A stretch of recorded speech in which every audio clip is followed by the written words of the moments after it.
They left my wife at a gas station in the middle of nowhere, and they thought it was just a joke.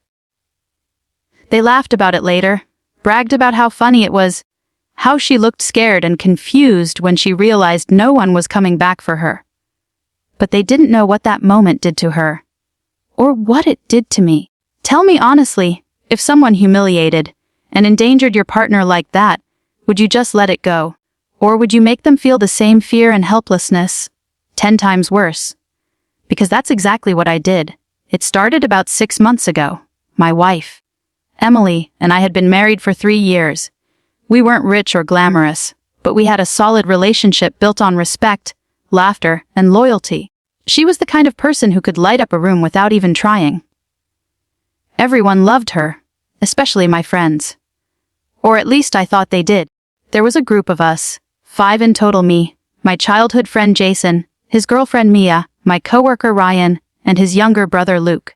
We'd planned a weekend road trip to a cabin a few hours out of town. It was supposed to be a fun getaway, just friends, campfires, music, the works. The drive started off normal. We were all laughing, singing along to the radio, teasing each other. Emily sat next to me, legs curled up, her hair blowing from the window. I remember thinking that I was lucky, really lucky, to have her. Around halfway, we stopped at a gas station. Jason and Ryan went inside to grab snacks, while Emily stepped out to stretch her legs. I was checking the tire pressure and went inside to pay for gas. When I came out, the car was gone. At first, I thought it was a mistake. Maybe they just pulled around back or something. But when I called Jason, he didn't pick up. Then Ryan didn't either. I tried again. Nothing. 10 minutes later, I got a text from Jason. "Don't worry, man. We're just messing with you. Be back soon." Messing with me. Emily wasn't even with them. I ran around the gas station looking for her, shouting her name. When I found her, she was standing near the road, confused and terrified. Her phone had been in the car. She had no idea what was happening. And there we were, stranded on the side of a deserted highway with no ride and no signal. It took nearly an hour before someone stopped to help us. When Jason and the others finally came back, laughing like idiots, I'd never felt such rage in my life. I remember Jason leaning out of the window, grinning. "Relax, man. It was just a prank." A prank. Leaving my wife alone in an empty gas station miles from anywhere, without her phone, without knowing what was happening. I clenched my fists so hard my nails dug into my palms. Emily was crying quietly, humiliated and shaken. She didn't even want to get back into the car, but we had no choice. I drove the rest of the way in silence while the others tried to make jokes to lighten the mood. That night, Emily barely spoke.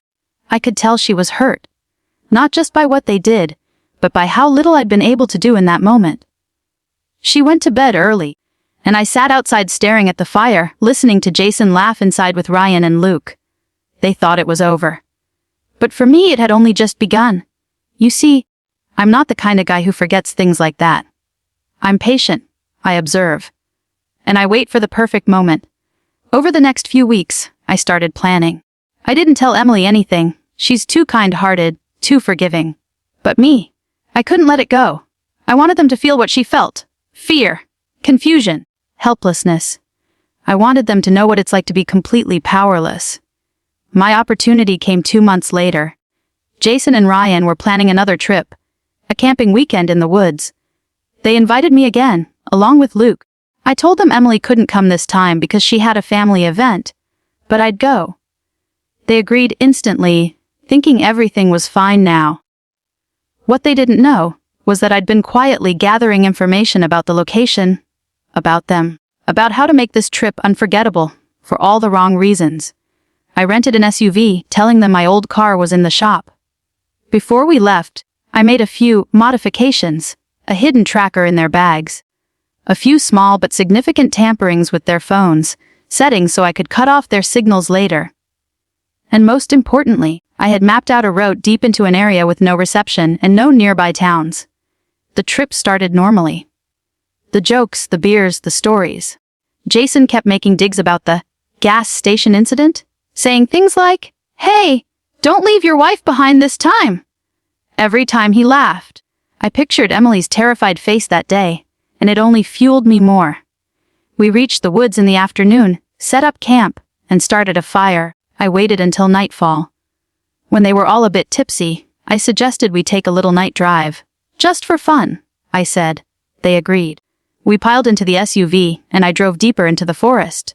After about 20 minutes, I stopped near an old logging path. Let's stretch our legs, I said. Jason got out first, followed by Ryan and Luke.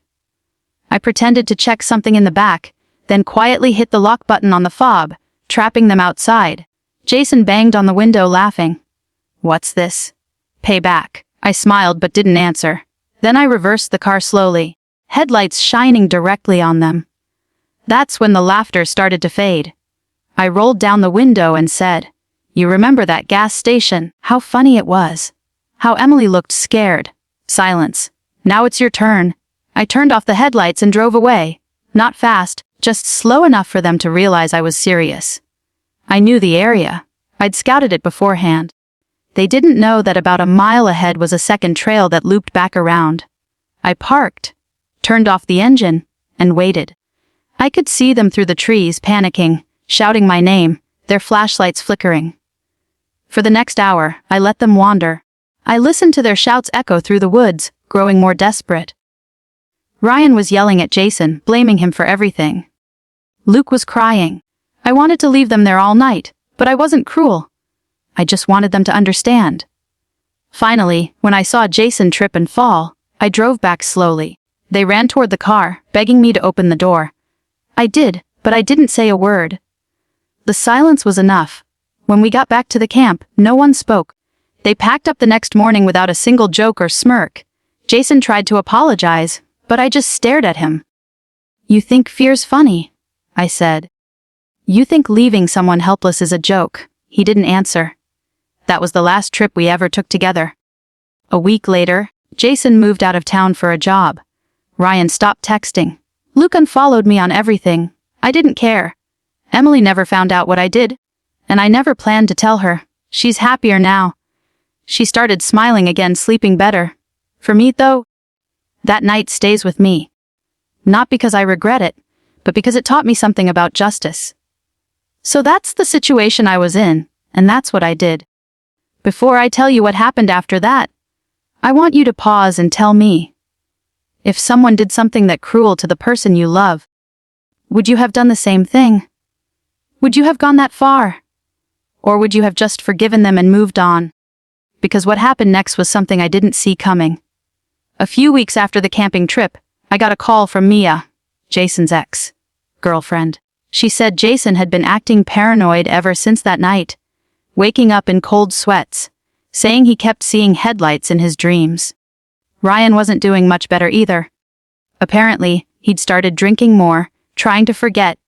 That night in the woods, they were scared of me. Sure, but more than that, they were scared of their own guilt. And honestly, I was fine with that. But then something strange happened. One night, I got home from work and found an envelope on my doorstep. No name, no address. Inside was a single photo, me and Emily at the gas station from months ago, taken from across the street. On the back, it said, "Now we're even." My heart dropped. I didn't know who sent it. Jason? Ryan? Someone else entirely? I called both of them, but neither answered. I started feeling that same fear I'd made them feel. Every time a car slowed near my house, I tensed. Every time my phone buzzed, my chest tightened.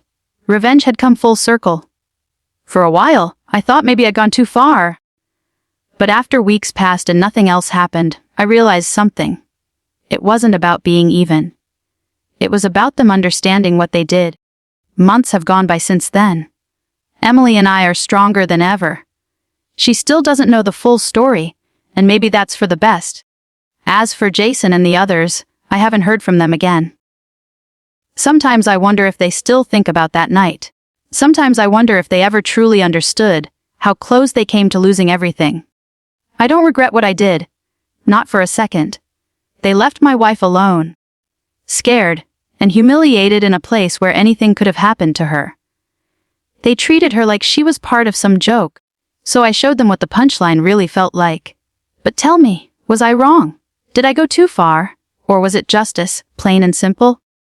Like this video if you think they deserved what they got, and subscribe for more stories like this. And please, share your thoughts in the comments, because I really want to know what you would have done in my shoes.